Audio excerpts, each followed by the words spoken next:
Hey, my name is Alexandra Hill. You may know me better as Nikki. I'm going to be talking today about the EMS response to the Sutherland Springs Baptist Church shooting. This was a tragic event that happened on November 5th, 2017. Going to be talking about how the EMS responders showed up, what they did, what they could have done better, what they did great. So first, I want to talk about the incident itself.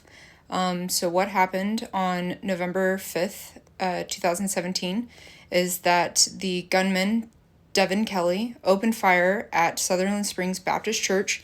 He ended up killing 26 people and injuring another 22 during this event. He started outside of the church and proceeded to make his way inside the building and just started shooting as much as he could. It is estimated that he shot around 700 rounds during the 11 minutes that this entire event took place. A local resident and a former firearms instructor named Stephen Wilford happened to be across the church when the shooting started, and he took it upon himself to try and confront Devin Kelly.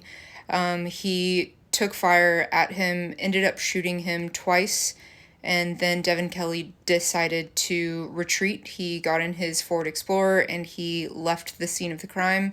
Stephen Wilford pursued until Devin ended up wrecking his vehicle. They realized there was no movement coming from the vehicle, so Stephen Wilford decided to wait for the police to show up.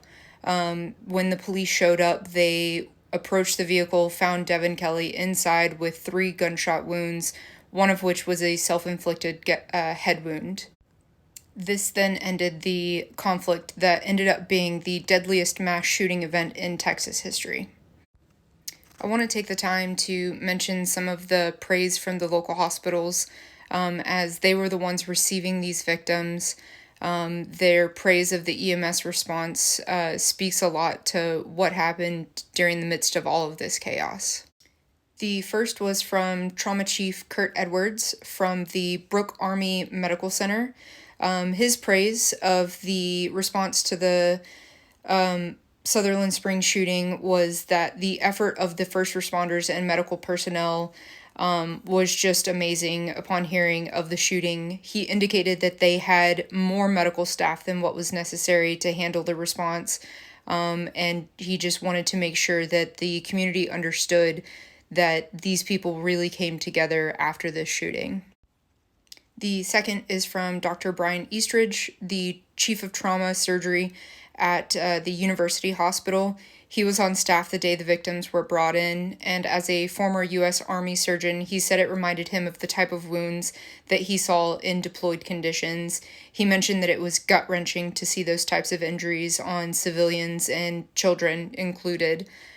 He wanted to make sure that he praised the effort of the EMS workers and was very thankful for the speediness of the transportation of the victims to the hospitals. Now I want to talk about the actual EMS response to this tragedy that happened. At the time of the incident, there were 2 paid ambulances and 2 volunteer ambulances who were there during the initial response. When the call was put out and dispatch was made aware of the situation that was happening, they put out a call to local responders, and they were able to staff 7 ambulances during this incident who made multiple round trips to the hospitals, bringing patients back from the incident to the hospitals. At the time of the incident, Fire Chief Chris Thompson called the Emergency Operations Center and requested the assistance of the Southern Texas Regional Advisory Committee, also known as STRAC. STRAC was on scene within 3 to 4 hours of the incident, and they took control of the scene. A few hours later, the Texas Department of Emergency Management arrived and assumed control. Throughout the following events of this scene, the FBI, ATF, and Texas Rangers all responded at various times to this incident. TDEM and STRAC remained and maintained a 7-day logistical response after this incident. Talking about what went well during this incident, we have to make mention that Fire Chief Thompson made that initial call to deploy Strack very quickly. As soon as he heard the dispatch call, he knew that they were going to be overwhelmed with their own resources, so he wanted to make sure that they got the appropriate resources as quickly as they could. The different first responders that responded were able to come together and work well despite not having any prior coordination or training together. Fire Chief Thompson was amazed at the capabilities of Strack to come in and have a successful response. Strack was prepared. They had planned for how to respond to an event that produced cash casualties in a rural area specifically with limited medical resources prior to the event. So this led them to be able to come in and execute control in an efficient manner. Strack was also additionally responsible for keeping track of all of the patients. This ended up helping families reunite after the incident and assist in the investigation as well. When we talk about things that could have gone better during this incident response, the local EMS team that responded had no coordination in place. They had no drills for what to do in this type of incident, especially for such a large-scale crisis.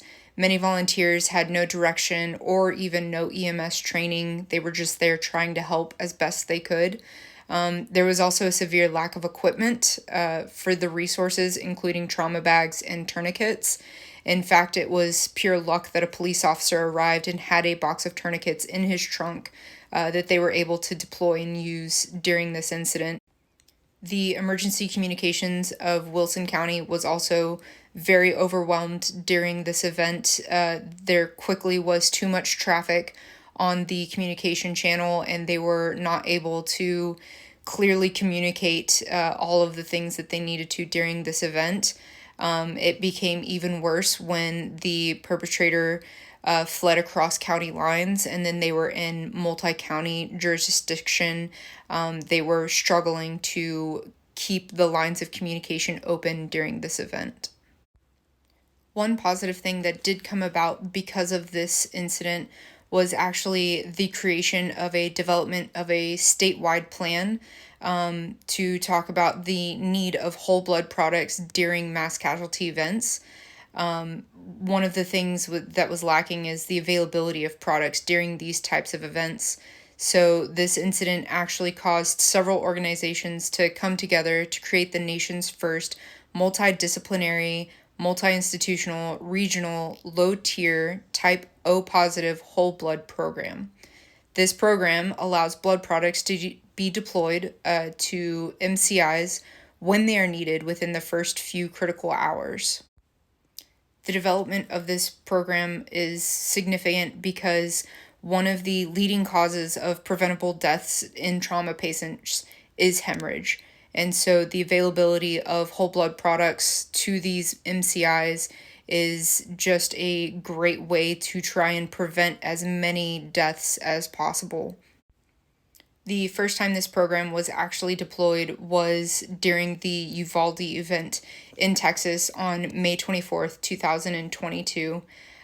They were able to get whole blood products to the victims within those first few critical hours.